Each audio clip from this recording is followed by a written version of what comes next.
got to hear Tony Robbins speak. He said that. He said the world is going to change more in the next 5 years than it has in the last 100 or 200 years because of AI. We're pretty in the know with a decent amount of AI tools and how to use it to serve our mission and serve people and do things a lot quicker and a lot more efficiently and all that stuff. And even still, it just feels hard to keep up with. I remember there was a time I really wanted to start learning more about AI. And so I start following a lot of people talking about AI on X. And it almost annoys me to scroll the feed on X and just see how much stuff is going on and this new tool, this, and if you're not using this, you're way behind. And so it feels like a lot to keep up with, but I think there's a level where it's going to be very scary if you completely reject using some of these tools because, you know, there's going to be someone that comes along that can do your same job with the tool. Or like we talk about, there are going to be some positions and some jobs and some tasks that just do completely get eliminated by AI. And I've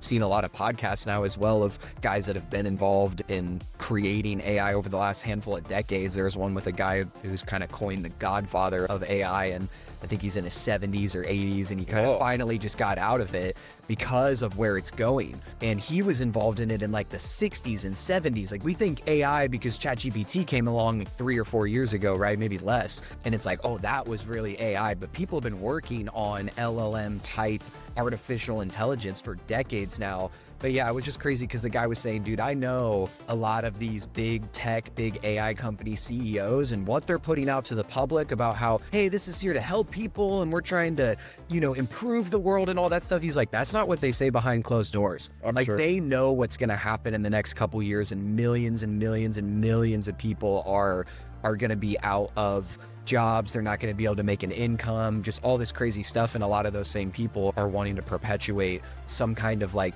government assistance, like some kind of system where people can just get money for doing nothing because they know that it's going to be a big problem and it's going to be even worse if they don't kind of figure out some kind of system now.